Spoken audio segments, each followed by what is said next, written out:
Hindi pa rin nagsalita si Eleanor sa pagkahula ng anak, ngunit bakas na sa kanyang mukha ang pagkadismayang nararamdaman niya. Nang makalabas ng ospital ay doon na niya sinita si Limbert. Puno ng pagtitipi ang kanyang boses. "Tinatakot mo ba ako, Limbert? Na ibabalik mo ng facility? Sa tingin mo, natatakot ako?" Galaiting tura ni Eleanor sa anak nang walang pakialam sa kanya. "Ganyan na bang impact ang nagawa sa'yo ng babaeng yun, ha? Ang maging masama ka sa sarili mong ina. Anong sinumbong niya sa'yo kagabi, ha, Limbert? Sabihin mo sa akin. Sigurado kung umiyak yon at nagpaawa sa'yo. Kaya ka ganyan. Nagdrama siya, no? Sinabing inaping-api ko siya sa kwento niya. Sabihin mo." "Mom, walang kahit na anong salitang sinabi si Talia tungkol sa'yo. Hindi ka nga niya siniraan sa akin. Hindi niya kailangang gawin yun. Dahil ako mismo nakakilala sa buong pagkatao mo. Kilala kita mula ulo hanggang paa. Kaya wag mong isisi sa kanyang lahat na nangyayari." Muling natameme doon si Eleanor. Hindi niya na maintindihan kung bakit kahit anong sira ang gawin niya sa asawa nito, wala siyang mapala. Siguro'y dapat nga lang nabaguhin niyang kanyang strategy. Kailangan nakunin niya na ang loob ng kanyang manugang kahit na hindi niya ito gusto para mapaikot niya ang anak. Baka kapag nakita ng kanyang anak na nakikipagbati siya dito at mabait ay magbago ng trato nito sa kanya. Yun lang naman ang hangad niya, ang maging kaklose ang manugang niyang tingin niya hilaw. Tantanan niyo si Talia, Mommy. Uulitin ko ang sinabi ko. Kahit anong gawin mo, hindi mo kami mapaghihiwalay na dalawa. Magsasama kami sa habang buhay. Ang mabuti pa, manatili ka na lang sa apartment mo. At huwag mo na kaming pakialaman. Huwag mo siyang siraan dahil hindi mo kami matitibag, Mom. At hindi mo rin masisira. Nagkabit ng balikat lang doon si Eleonora. Nag-iisip ko anong mabuti niyang gawin para malaya na makalapit siya kay Talia. Nang hindi ito maghihinala na may masama siyang pakay at sariling intensyon. Ang una niyang dapat na gawin ay ang mapilit si Limbert na tumira siya sa bahay nila. Kasamang asawa nito nang sa ganun ay mamamanmanan niya at makuhang loob ng babae. Yun ang kailangan niyang maging unang hakbang upang isakatuparan ang plano. "Wala ka bang plano na pagbatiin kami? Hindi mo ko pagsasabihan na siya na makipagkasundo? Ayaw mo ba kaming makitang okay na, Limbert? She hates you, Mom. At valid ang rason niya, kaya hindi ko siya pipilitin na maging maayos kayo. And knowing you, alam ko rin naman na pinaplastic mo lang siya. Kaya never mind na lang, Mommy. Tigilan mo ng pinaplano mo sa kanya. Tama na." Sa loob ni Eleanor ay wala na talagang pag-asa sa anak niya na mukhang alam na alam ang likaw ng bituka niya. Si Talia ang kailangang makuha niyang loob dahil nagagawa nitong mapasunod ni Limbert. Oras na makuha niyang loob nito ay sa kanya nalalasunin ang utak nito na alam niyang mabilis imanipula. Tutal, napapasunod nito ang anak. Kailangan na mapasunod naman niya si Talia para mapagtagumpayan niya iyon. Gagamitin niyang pareho ang mag-asawa. "So, porket ayaw niya sa akin, wala ka nang gagawin? Hindi mo malang ba naisip na pagkasunduin kami? Asawa mo siya. Ina mo naman ako. Hindi ba mas masaya kung magkakasundo kaming dalawa? Mas magiging magaan ang buhay mo, Limbert. Kung hindi ka magbabago, imposible talaga yung sinasabi mo sa akin, Mommy." "Paano kung sabihin ko magbabago ako? Tutulungan mo ba akong magkaayos kami?" "Magbago ka na muna. Ipakita mo sa akin nagbago ka na bago ako sa'yo maniwala." "Oo naman, kaya ko yon. Kayang-kaya ko." Hindi na siya sinagot pa ni Limbert na sumakay na ng kanyang sasakyan. Tahimik na sumunod naman sa kanyang ina at ang kasama nilang si Janice. Binuhay na ng kanyang sekretary ang sasakyan nang makita siyang lumulan ng kotse. Napatingin na siya sa kanyang phone nang magrehistro doon ang pangalan ng kanyang asawa. Kasalukuyang tumatawag na to. Talia, tapos na bang lunch mo kasamang mga pinsan mo?" Pinasigla niya pa ang boses na para bang excited siya doon. "Nasaan ka?" "Oo, kanina pa. Dumaan ako sa office mo. Wala ka dito. Ilang oras na ako dito." "Ha? Bakit ngayon mo lang sinabi? Akala ko kasi nasa meeting ka." "Hindi ba? Nasaan ka ba ngayon?" Tumayo na si Talia at nagpalakad-lakad na sa loob ng opisina ni Limbert. "Papunta na ako dyan." "Okay." Nang mamatay ang tawag ay hinarap na ni Limbert ang kanyang secretary. "Sa office tayo." Sa driver ko na lang na naka-standby doon ipapahatid si Nomomi. Sa narinig ay nais ng umalma ni Eleonor, ngunit pinigilan niya ang kanyang sarili. Kung gagawin niya yun, tsak na lalayo na naman ang loob ng kanyang anak dahil pakiramdam nito ay nakikialam siya. Pinili na lang niyang manahimik habang binubuo ang kanyang sariling mga plano. Hahayaan na lang niya munang anak dito. Doon magsisimula ang plano niya. Ang hayaan kuno ito. Noted, Mr. Mondragon. Pagdating sa building ng kanyang opisina, sabay na lumabas si Limbert at kanyang secretary. Tinawag ang kanilang naka-standby na driver upang ihatid ang ina sa apartment nito. Limbert, ikamusta mo na lang ako kay Talia. Gusto ko sana siyang makita ngunit alam ko naman na hindi ka papayag at baka kung ano pa rin ang mangyari sa aming pagitang dalawa. Ikinataas na yun ni Limbert ng isa niyang kilay. Himala na gusto itong kamustahin ng ina niya. Ganun pa man, hindi na lang niya pinansin ng ina. Matapos na yumukod ay magkasunod na silang pumasok ng kanyang sekretary sa loob ng naturang building. Excited na makitang asawa sa loob ng kanyang opisina na matamang naghihintay. Nakangiting sinalubong si Limbert ng kanyang asawa pagkabukas ng kanyang opisina. Nang makita naman ni Talia si Limbert ay patakbo na siyang lumapit upang bigyan lang ito ng mahigpit na yakap. Hindi niya alam kung bakit miss na miss niya ito, gayong nagkita naman sila ng asawa kaninang umaga lang. Bagay na naintindihan naman ni Limbert na gumanti na ng yakap dito. Ganyan mo ko na miss? Marahang hagod na niya sa likod ni Talia. Ewan ko ba, magdamag naman kitang katabi sa higaan pero feeling ko hindi sapat ang oras na kasama kita. Pagak nang natawa si Limbert. Nahinigpitan pa ang yakap sa katawan ng asawa. Hindi pa siya nakontento doon, binuhat na niya si Talia na nagawa ng iyakap ang dalawang binti sa bewang ng asawa. Sinalikop niya na ang magkabila ang pisngi ni Limbert gamit ang kanyang dalawang palad at walang pakundangan. Niinabot ng labi ni Limbert na nagulantang na naman sa kinikilos niya. Pumunta ka lang ba dito para sa katawan ko? Pilyong tanong ni Limbert kay Talia na mahinang humagikik lang sa tanong. Hindi ah, anong tingin mo naman sa akin? Saka sa'yo lang naman ako ganito. Ayaw mo ba? Sige, baba mo na lang ako. Nakangusong tura ni Talia na pinatulis naman ang kanyang nguso na halatang nagpapabebe lang sa kanyang asawa. Sus, talagang itatanggi mo pa. Huling-huli na nga kita. Malambing na sambit ni Limbert na naupo na sa sofa. Nasa kandungan pa rin niyang asawa na nakasimangot. Ayos lang naman yun, mahal, dahil sobrang namiss din naman kita. Yakapan ni Limbert. Napaangat na ng tingin si Talia kung saan ay nagtamang paningin nilang dalawa ng asawa. Tumaas ang kanyang isang palad na humaplos na ng marahan at puno ng pagmamahal sa isang pisngi ni Talia na inihilig ng ulo sa dibdib ng asawa niya. So, kamusta naman ang pakikipagkita mo sa mga pinsan mo? Nag-enjoy ka ba?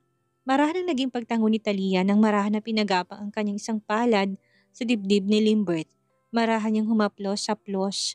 Bagay na nagpapabaliw na sa sandaling yon kay Limbert. Sinubukan niyang hawakan ng kamay ng asawa upang patigilin to at baka hindi niya na mapigilan ang kanyang sarili at kung ano pang kanilang magawa sa loob ng office. Hindi ugali o wala sa katauhan niyang may tendency na gawin ng sagradong bagay na yon porket walang makakakita sa kanila. Gusto niya sa silid lang yun ang mangyayari kung saan tanging silang mag-asawa lang ang makakaalam. Ganun ang prinsipyo niya. Ayos lang. Pabalik na rin sila ng Paris. Gagraduate na si Noah. Kabuntot naman niya doon si Andrea. Tumangutang mo lang si Limbert. Alam niya na yun dahil nakausap niya si Noah. Siyempre palabas niya lang na nagtatanong siya. Ikaw, saan ka ba galing? Hindi ka nag-meeting. Gustong magsinungaling ni Limbert sa asawa at tumango na lang bilang pagsang-ayon. Kaso, hindi niya yan maatim kung kaya naman minabuti na lang niya na sabihin ang totoo na tungkol sa kanyang ina na inasikaso niya. Ayaw niya magsabi ng hindi totoo na sa bandang huli ay pagmumulan ng hindi nila pagkakaunawa ang dalawa. Mabuti na nagsasabi siya ng totoo kahit na may pagkakataon na magsinungaling na lang siya.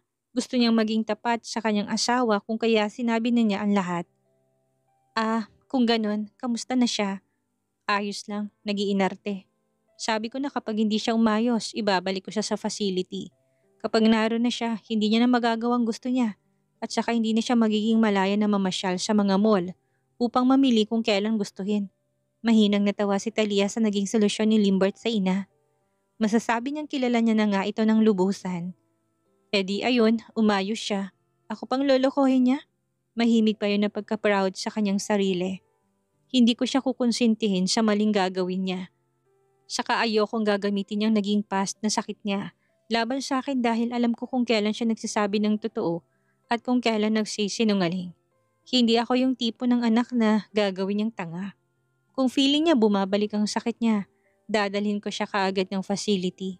Hindi naman ako mahirap na kausap. Hindi niya magagamit sa akin ang card na yon. Mahal ko siya bilang aking ina.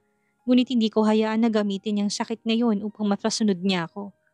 Hindi ako gumaganti sa kasalanan niya kung hindi gagawin ko yon dahil alam kong yun ang tama. Masyado na siyang matanda para gumawa ng makakasama sa mga taong nasa paligid.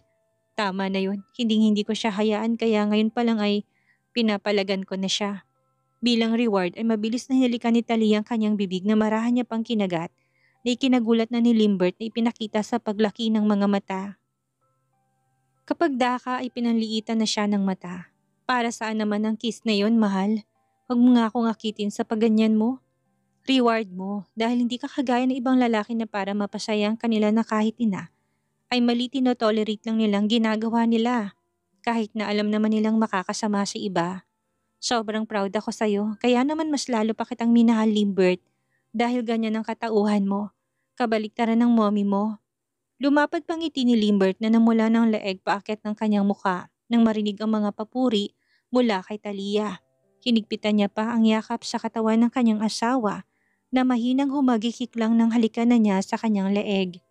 Nakikiliti ito sa stubble na tumutubo niyang buhok sa muka. Hindi may tago na mahinang mga hagikik na yon ang kiliting nararamdaman ni Talia ng mga sandaling yon na naging dahilan upang manuyo ang mga lalamunan niya habang puno ng pagmamahal na nakatitig pa rin sa kanyang asawa. Totoo naman ang kanyang mga sinabi, kabaliktaran ng sa kanyang asawang ugali ni Eleanor na malinaw na natatandaan niya pa noon. Sa parting yun ng kanyang mga sinabi, hindi naman din siya nagsisinungaling. Pawang katotohanan ng sinabi niya dito. Halika na mahal, uwi na tayo. Alis na ni Limbert. Sa asawa sa kandungan niya at baka hindi niya na mapigilan ng sarili at kung ano pang kanyang magawang kakatuwa na maaari niyang pagsisihan, nagbungang pang-aakit na ginawa mo. Tapos na bang trabaho mo? Tanong ni Talia na hindi na pinansin kung ano man ang kapilyuhan na nakabalandra sa mukha ng asawa, lalo na sa huling litanya nitong sinabi sa kanya. Baka mamaya napipilitan ka lang umuwi tapos ang dami mo pa palang gagawin na maiwan mo dito sa opisina ng dahil sa pag-aabala ko sa'yo. Siguraduhin mong tapos ng lahat. Limbert, bago umuwi, ayos lang naman ako hintayin ka kahit na ilang oras ka pang abutin dito, ha?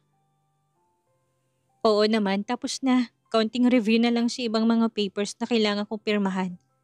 Yun na lang na pwede ko namang gawin bukas. Kaunti lang din ang nakaset na meeting ko kung kaya maluwag ang oras kong gamitin dito. Okay. Magkasamang nilisan ng mag-asawang opisina na nang dumaan at makita ng ibang mga employee ay hindi naman nila napigilan na maging kuryoso sa kung anong relasyon meron ng kanilang amo at ang famous na ramp model. Wala naman sa kanilang mga intensyon na magtanong dahil panigurado na makakarating din yon kay Mr. Mondragon. Baka mamaya pa ibigyan yon ng masamang kahulugan nito at biglang alisin ng kanilang pangalan sa trabaho. Mahirap na sumugala kahit pa sabihing mabait na tao ang kanilang amot mapagpatawad. May oras na napupuno din ito. Sir, sa tingin ko po hindi na basta nag-iinarte lang ang mami niyo ngayon. Nag-aalala na po ako sa kanya. Nihirapang tura ni Janice habang kausap ni Limbert. Nakalapat ang mga mata niya sa mata ni Eleanor na nakatingin. Hindi po siya kumakain. Pwede niyo po ba siyang dalawin? Hindi niya po alam na tumawag ako sa inyo, Mr. Mondragon. Napabuga na ng hangin si Limbert matapos na isandal ang kanyang likod sa backrest ng kanyang upuan. Naroon na naman sila ng kanyang ina na hindi niya maintindihan kung ano na naman ang inaarte sa kanya. Kung tutuusin ay nagsasawa na siyang intindihin ito, ngunit bilang pagtanaw ng utang na loob, pinalagpas na lang iyon dahil hindi niya kayang sumama ang loob nito sa kanya. Ina niya pa rin ito ngunit hindi ibig sabihin ay ibibigay niya ang lahat ng gusto. Sige, susubukan kong pumunta dyan mamaya after the office hours. Pagkatapos ng tawag ay hinarap na ni Janice si Eleanor na nakatingin lang sa kanyang caregiver. Matingkad ngumiti ng maayos na masabi ni Janice ang gusto niyang sabihin sa anak. Masyadong naging busy si Limbert na halos hindi na sila magkita at yun na lang ang tanging paraan upang makuha niyang atensyon ng anak. May plano na siya upang hindi mawala sa buhay ng anak at tuluyang maagaw ng kanyang asawa. Papasok siya sa buhay nilang mag-asawa, sa ayaw at sa gusto ng may bahay nito at gagawin niya lahat ng makakaya niya upang mapagtagumpayan lang ang lahat ng iyon. Good job, Janice! Palakpak pa ni Eleanor na binigyan ng maligayang ngiti si Janice. Nahalata na ang stress sa inaalagaan. Pagpunta ni Limbert sa apartment ng inay naabutan niya itong nakahiga sa kanyang kama. Namumutla at mukhang mahina, lingid sa kanyang kaalaman na makeup lang ang nagpapaputla sa kanya dahil yun ang kanyang nais palabasin. Siya mismo naglagay noon dahil hindi naman niya magawang utusan si Janice na hindi kayang nais niyang labasan. Mom, ano na naman ang drama mong ito? Busy ako sa company. Tapos dumadagdag pa kayo sa mga kailangang problemahin. Bakit ayaw niyo kumain? Gusto mo ba talaga na madala pabalik sa facility? Yun po bang gusto niyo para maalagaan? Hindi nagsalita si Eleanor na mariing iniling lang ang kanyang ulo. Isa yon sa kanyang mga taktika para sa anak. Ano ho ba ang gusto niyong gawin ko? Huwag niyo naman sana akong pinapahirapan ng ganito. Sobrang nakakapagod na. Gusto ko tumira sa bahay mo kasama ikaw yung mag-asawa. Napatayo na si Limbert nang marinig ang hiling ng kanyang ina. Gulat na gulat siya sa ginawa nitong kahilingan sa kanya. Anak naman, masama bang kahilingan ko na makasama ka? Madramang tanong nito na halos pumatak ng luha niya. Nanatili namang nakatingin lang si Limbert sa mukha ng ina. Tinitingnan kung nagsasabi ba ito ng katotohanan ngayon. Alam kong marami akong utang na oras sa'yo noon at gusto ko nang bayaran yun ngayon. Ayaw mo ba na punan ko na yun? Kung ayaw mo kong pumunta sa kondo mo at tumira sa isang bubong kasama ng asawa mo, ikaw ang mag-adjust. Dito ka tumira. Pwede mong isamang asawa mo. I don't mind. Sa katunayan, gusto ko na nga siyang makilala at ang makasama siya sa isang bubong ay paniguradong magiging exciting. Sige na anak, pagbigyan mo ng mommy. Napuno ng pagdududa ang isip ni Limbert, ngunit hindi niya naman yon ipinakita, siya namumutla pa rin na kanyang ina. Ilang beses siyang huminga ng malalim, naghahanap ng lakas ng loob mula sa kanyang kaibitura ng puso.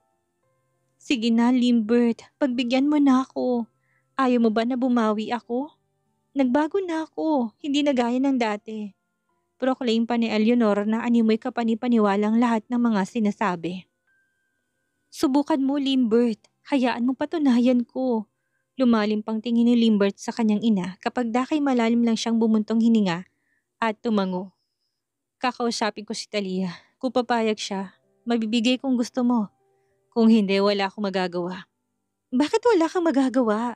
Igiit mo Limbert, ikaw ang lalaki ko kaya dapat ikaw ang batas sa loob ng pamamahay niyo.